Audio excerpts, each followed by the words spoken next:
Good morning, everybody, and welcome to Meaningful Monday. Did you do your positive focus this morning? Last week was a great week. So, positive focus for me has been really easy lately.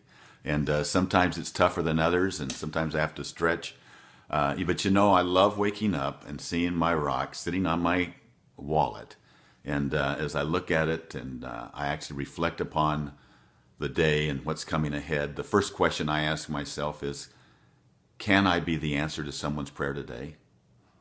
I don't know if I ever have been the answer to someone's prayer, but by asking it, I open myself up, I think, and put myself in a space that I can be aligned with my greater purpose. So it might be can I, it might be how can I, it might be help me.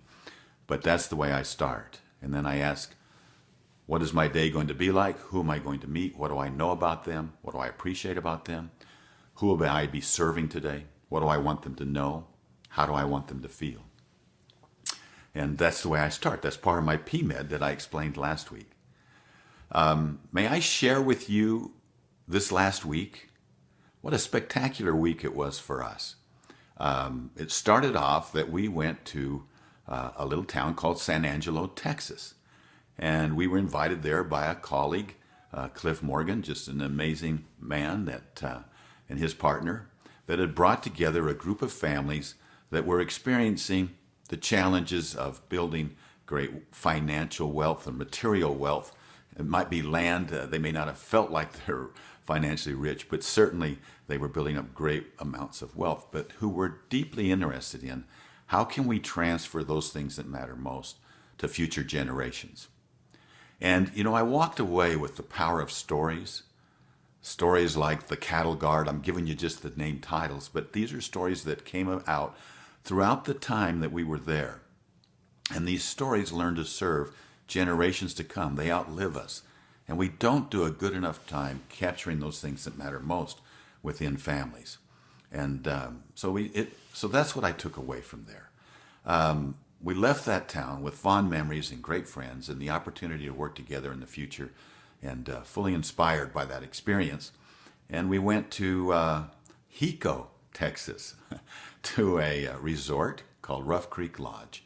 And Faulkner Design Group, an organization that was started many years ago by Adrian Faulkner, team of architects and designers and business planners and administrators and accountants, and how they've come together and put together just an amazing company that really is it transforms living environments. It creates new experiences for people that are, no matter where they're living or whether they're enjoying the outdoors, but it's a combination of bringing it all together. And I don't think anybody's really done it to where that transforms lives. Some of the stories that were shared, you wouldn't even know it had anything to do with architecture or design, but had everything to do with helping people reach their true potential.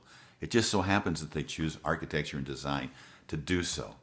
And every single person that walked into that room, the advantage was that they all came in so excited to learn and willing to learn. There wasn't egos in the room. There wasn't battling for space or jealousies, and they were willing to share with each other. And in those 2.5 days, we all learned so much about true wealth. We all learned so much about how if we can strengthen ourselves, if we can imagine and vision our own dreams and get our own lives directed in the right order, it's going to help the company grow that much faster. And then as the company grows faster, the individual will grow faster. And what a great team that comes together to be able to work together so that the individuals can achieve their biggest future, their vision of the future. And at the same time, the company is growing even more and stronger, achieving their vision of the future. We all walked away from there stronger.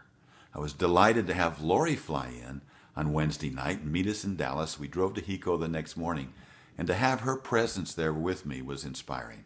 She doesn't often get to sit in these meetings, but she contributes so much. And I think everybody was delighted that she was there. Ron Nakamoto, our CEO, was there, and his contribution is invaluable. So it was a great team working with their great team and walking away, all of us, better for having been there.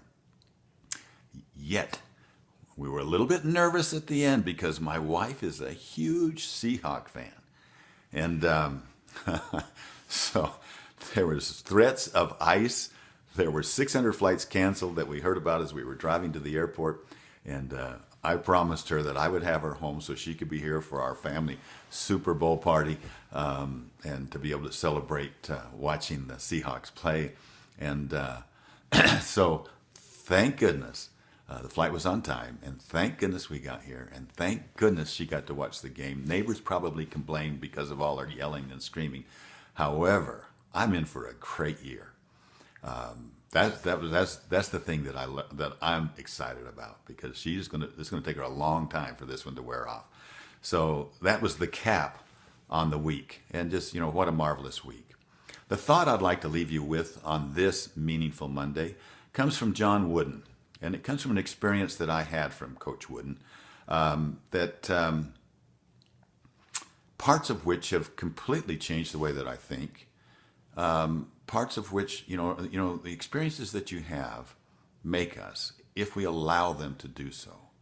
If we can name them, share them, ponder them, they'll continue to teach us and give us different lessons in our lives as we continue to mature.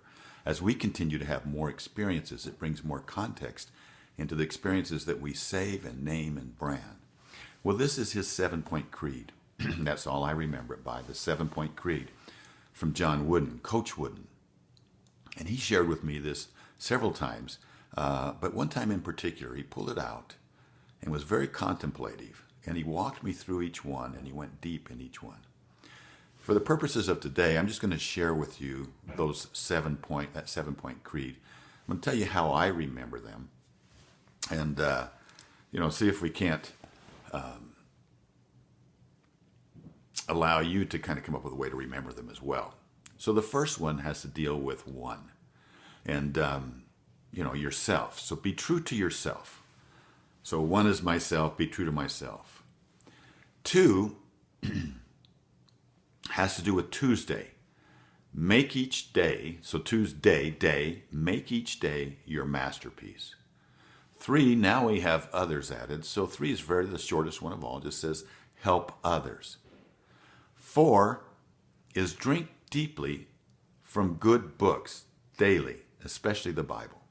And I like that. For 4 is like bored down. Drink deeply from great books daily.